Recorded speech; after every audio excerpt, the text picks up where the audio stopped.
Hello बच्चों, चलिए प्रश्न को पढ़ते हैं और समझते हैं।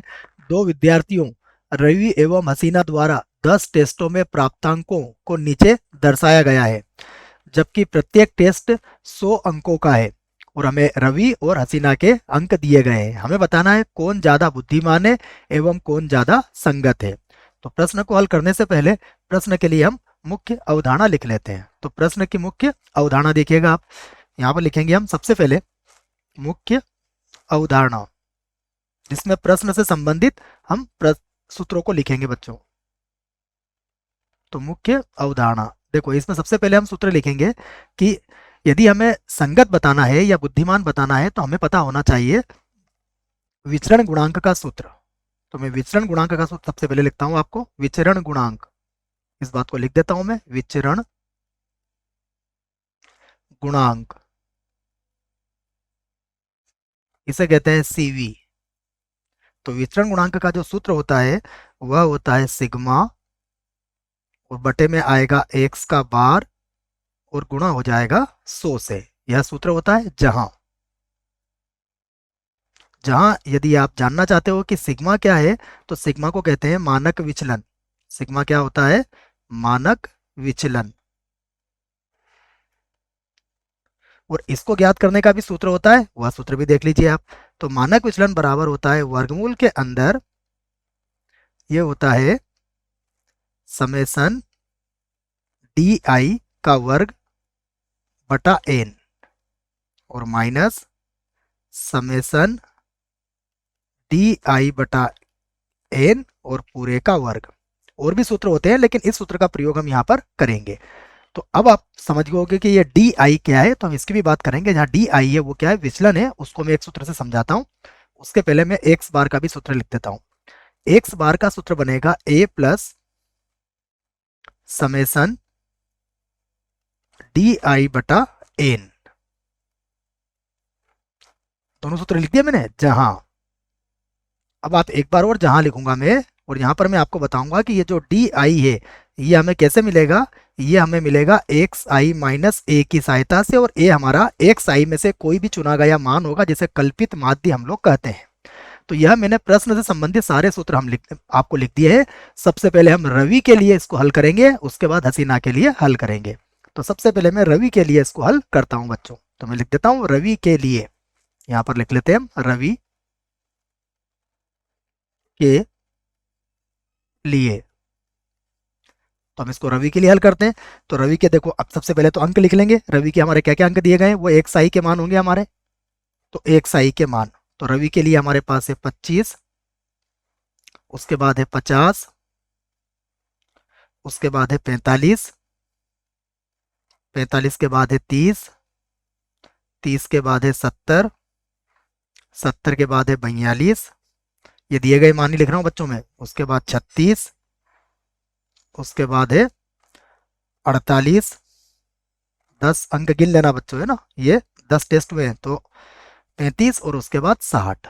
एक बार देख लेते हैं, 1 2 3 4 5 6 7 8 9, 10 टेस्टों के नंबर इनके हो गए। अब यहाँ पर हम डी आई का मान निकालेंगे। तो डी आई का मान निकालने के लिए हमारा सूत्र बनेगा एक्स आई माइनस ए, और ए का जो मान है वो मैं मान लेता हूँ 45। यहाँ पर लिख देता हूँ मैं नीचे, माना ए कल्पित माध्य बराबर कितना ले लिया है मैंने? 45। और भी कुछ ले सकते हो बच्चों आप, एक साई के मान में से किसी भी मान को आप ले सकते हो। तो हमने यहाँ 45 ले लिया है। अब घटा लेंगे हम इन सभी को, 25 में से 45, 50 में से 45, और सारे मानों को मैं लिख दूंगा। तो ये मिलेगा मुझे 20 माइनस का मिलेगा। फिर 50 में से घटाएंगे 45 को तो मिलेगा 5, उसके बाद मिलेगा 0, उसके बाद बिल्कुल सीध में लिखना बच्चों। एक बार और मैं सीध में लिख देता हूँ इसको, क्योंकि ये थोड़ा सा फिर आपके समझ में नहीं आएगा। बिल्कुल सीध में लिखे तो देखो, 50 की सीध में क्या आएगा? 5। 45 की सीध में आएगा 0।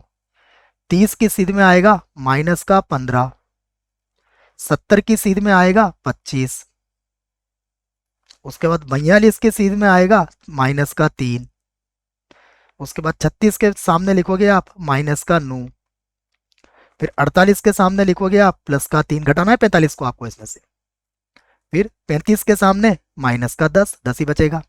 और फिर 60 में से 45 घटाएंगे तो ये आ जाएगा प्लस का 15। अब हम, ये तो हमारे पास डी आई हुआ, अब यहाँ पर डी आई का वर्ग भी हम लोग कर लेंगे क्योंकि इसकी भी आवश्यकता हमें पड़ने वाली है। तो 20 का वर्ग हो जाएगा 400, फिर 5 का वर्ग हो जाएगा 25, 0 का वर्ग हो जाएगा 0, 15 का वर्ग होगा 225, 25 का वर्ग होगा 625, 3 का वर्ग होगा, -3 का वर्ग होगा 9, फिर -9 का वर्ग होगा 81, फिर 3 का वर्ग होगा 9, फिर -10 का वर्ग होगा पूरे 100, और 15 का वर्ग होगा 225। ये लिख लिया मैंने 225। अब हम इन्हें जोड़ लेंगे। जोड़ने पर क्या मिलेगा, पहले प्लस वाले जोड़ लेंगे, उसके बाद माइनस वाले जोड़ लेंगे। जब इनको जोड़ेंगे तो ये आएगा -9, ये हमारा -9 हो जाएगा, और इसको जोड़ने पर आ जाएगा 1699। तो ये हमारा सिग्मा डी आई हो जाएगा, और ये हमारा सिग्मा डी डी आई का वर्ग हो जाएगा, एक -9 और एक 1699। तो ये मैंने यहाँ पर बना लिया इसको। अब हम इनकी सहायता से सभी मानों को ज्ञात कर लेंगे। तो सबसे पहले मैं इसका मानक विचलन ज्ञात करता हूँ। यहाँ पर बच्चों लिख लेता हूँ इसको, यहाँ से लिखेंगे अब हम मानक विचलन, जिसे कहते हैं सिग्मा। इसकी बात हो रही है रवि की। तो इसके लिए सूत्र मैंने आपको लिखवा दिया है।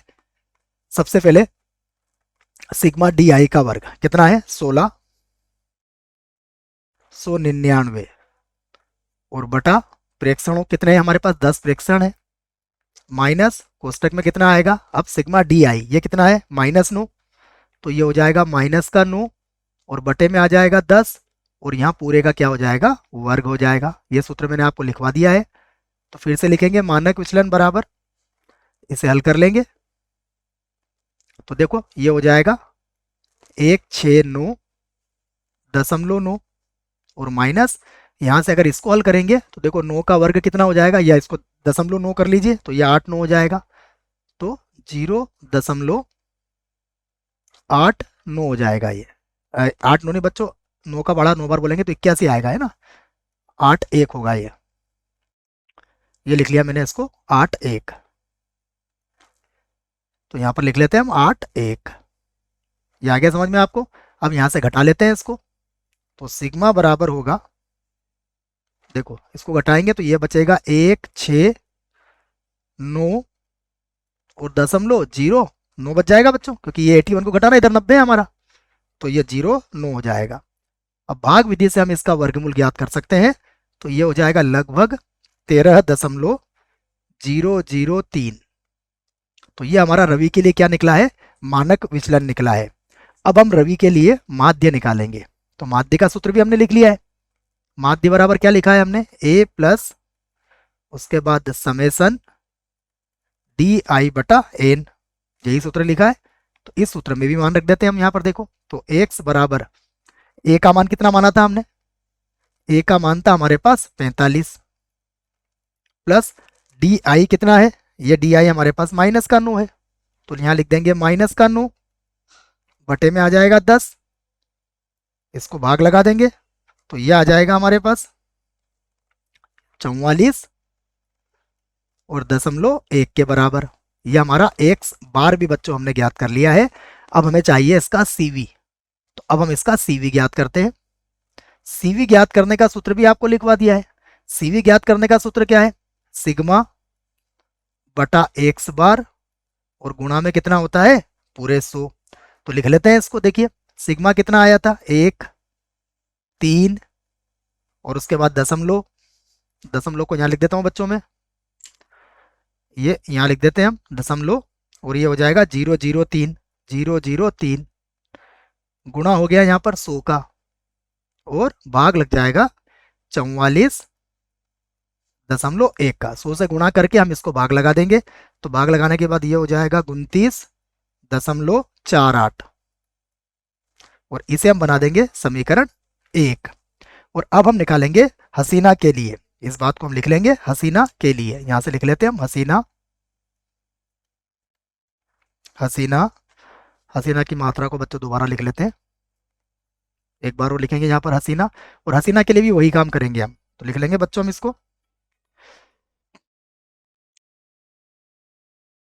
हसीना के लिए, के लिए। इसके लिए भी हम सारणी बनाएंगे। तो सबसे पहले एक्स आई के मान लिखेंगे। एक्स आई के मान में होगा 10, उसके बाद है इसके 70, उसके बाद है 50, 50 के बाद है 20, 20 के बाद है 95, 95 के बाद है 55, सारे लिखना पड़ेंगे इसके। उसके बाद 42, 42 के बाद है 60, 60 के बाद है 48, और 48 के बाद है इसको 80 मार्क्स। ये सभी इसके लिख दिए हमने। तो यहाँ पर भी हम सबसे पहले डी आई का मान निकालेंगे। तो डी आई के लिए क्या आएगा, विचलन होता है एक्स आई माइनस ए, और यहाँ पर मान लेता हूं मैं, माना ए बराबर आप एक्स आई में से कोई भी मान मान सकते हैं। यहाँ पर हम बीचों बीच में मान 55 मान लेते हैं बच्चों, है ना, 55, या फिर आप 95, कुछ भी मान यहाँ पर मान सकते हो। अब सभी को घटा देंगे हम। तो घटाने पर क्या आएगा, यहाँ पर ये होगा 10 के सामने माइनस का 45, 70 के सामने आ जाएगा 15, 50 के सामने आ जाएगा 5, घटाएंगे बच्चों तो माइनस का 5 आएगा। उसके बाद 20 के सामने माइनस का 35, उसके बाद 95 के सामने ये आ जाएगा 40, 55 घटा रहे हैं हम सभी में से, है ना, 55 में से 55 घटाएंगे तो इसके सामने 0 आ जाएगा। फिर 42 को घटाएंगे तो माइनस का 13 होगा। उसके बाद 60 को घटा लेंगे तो प्लस का 5 मिलेगा। 48 को घटा लेंगे तो माइनस का 7 हो जाएगा। और फिर 80 को घटा लेंगे तो ये प्लस का 25 हो जाएगा। उसके बाद यहाँ पर निकालेंगे डी आई का वर्ग। तो सबसे पहले 45 का वर्ग करेंगे तो ये हो जाएगा 2025। उसके बाद 15 का वर्ग करेंगे, ये 15 है हमारे पास। 70 में से 15, 25 होगा बच्चों ना, गलती से ये शायद मैंने लिख दिया, क्योंकि 55 घटाएंगे तो 5 60 नहीं 15 आएगा बच्चों, 225, 225 हो जाएगा 15 का। फिर 5 का वर्ग, ये हो जाएगा 25।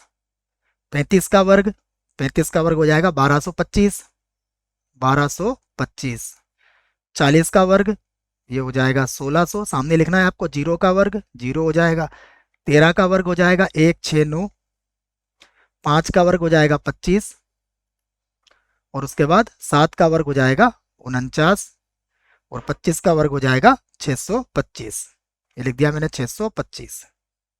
ठीक है, पूरे 10 आंकड़े हो जाना चाहिए। 1 2 3 4 5 6 7 8 9 10 हो गए बच्चों। अब हम जोड़ लेते हैं इनको, इन दोनों को जोड़ के हम यहाँ पर लिख देते हैं। तो हम क्या करेंगे, प्लस वाले पहले जोड़ लेंगे और फिर माइनस वाले जोड़ के और लिख देंगे। तो इसको जोड़ने पर तो आ जाएगा हमारा माइनस का 20, और इसको जोड़ने पर आ जाएगा 6 3 और 6 8। ये हमने पूरा इसको जोड़ लिया है। यहाँ से हम इस सारणी को बंद कर देंगे, और अब हम हसीना के लिए भी वही सारी बातें करेंगे जो हमने रवि के लिए की थी। तो सबसे पहले हम इसका निकालेंगे मानक विचलन। तो निकाल देते हैं। देखो, ये हो जाएगा इसका मानक विचलन, यहाँ पर लिख देता हूं मैं। मानक विचलन, हसीना की बात हो रही है, तो मानक विचलन हसीना के लिए जो सूत्र बनेगा वो क्या बनेगा, वो लिख देंगे हम यहाँ पर। सबसे पहले ये हो जाएगा, देखो बच्चों, 1/n और सिग्मा डी आई का वर्ग, और माइनस यहाँ पर हम लिख देंगे कोष्टक में सिग्मा डी आई बटा एन, और पूरे का यहाँ पर हो जाएगा वर्ग। तो इसे हल कर लेते हैं अब। तो ये हो जाएगा समेसन सिग्मा डी आई का वर्ग, ये आया हमारा 6 3 6 3, और ये आ जाएगा 6 8 6 8, और बटे में कितना आ जाएगा 10, और माइनस यहाँ पर लिख लेंगे हम। जब यहाँ पर लिखेंगे, यहाँ लिख लेंगे माइनस का 20, बटे में हो जाएगा 10, और पूरे की घातांक कितनी हो जाएगी 2 बच्चों। तो यहाँ से सिग्मा बराबर आसानी से आप लिख सकते हो, ये होगा 6 3 6.8, और यहाँ से 0 से 0 कट जाएगा, 2 का वर्ग कितना हो जाएगा 4।